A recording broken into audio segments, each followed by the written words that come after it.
Oi, estamos aqui em mais um Neuro e Você, o canal aberto para desmistificar a neurologia. Hoje nós vamos falar sobre o TDAH, o transtorno do déficit de atenção com e sem hiperatividade.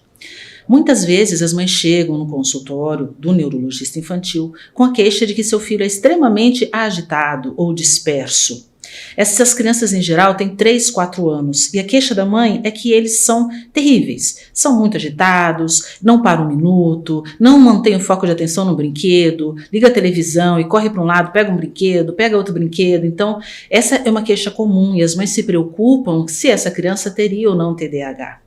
E a explicação é que a gente precisa, para fechar o diagnóstico de TDAH, de uma certa maturidade neurológica. Então a gente só consegue fazer esse diagnóstico em torno de 6, 7 anos de idade.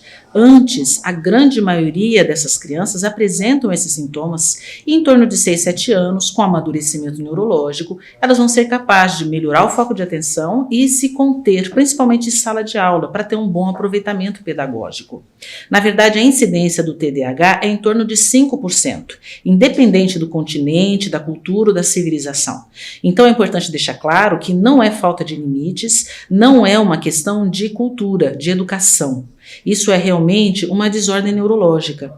Tem que ser uma manifestação prolongada, mais de 6 meses, pelo menos, de observação do quadro clínico, porque em algumas situações todos nós ficamos desatentos, dispersos, agitados. Por exemplo, no luto. A criança que perde um pai, uma mãe, alguém muito próximo, ela pode ficar dispersa, com queda do rendimento escolar ou mais agitada. Depois de um certo tempo ela se reorganiza e isso desaparece.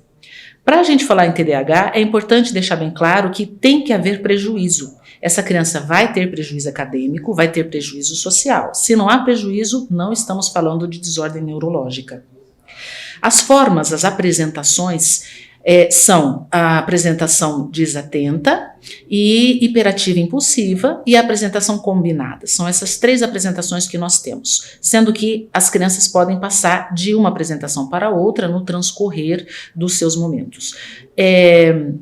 Na forma desatenta, o indivíduo ele é extremamente desfocado, tem dificuldade de manter o foco de atenção, ele é desorganizado no quarto, ele perde muito material escolar, o caderno é uma bagunça, ele não consegue copiar aquilo que a professora solicita, o caderno geralmente está em branco.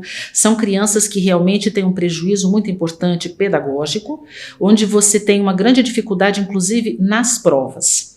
A criança ansiosa, ela tem dificuldade no início da prova. Quando ela percebe que ela sabe o conteúdo, ela relaxa e termina bem a prova. O desatento é o contrário. Ele tem dificuldade em terminar a prova, porque ele tem dificuldade de manter o foco de atenção. Então ele começa até bem, de repente ele desfoca e não consegue terminar essa prova.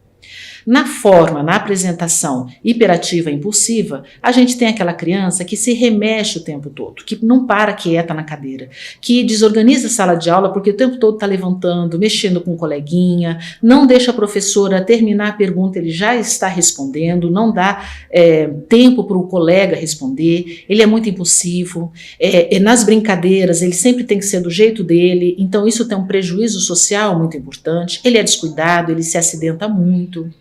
Enfim, e também não posso deixar de falar que é fundamental a gente lembrar que o TDAH ele está presente na vida do indivíduo em qualquer ambiente. Então, aquela criança que tem queixa de agitação, de problemas para manter o foco de atenção em apenas um ambiente, não é TDAH. Uma criança que é agitada só em casa e na escola ela é excelente, tira boas notas, a gente tem que pensar que o problema é a família, é o ambiente e não a criança.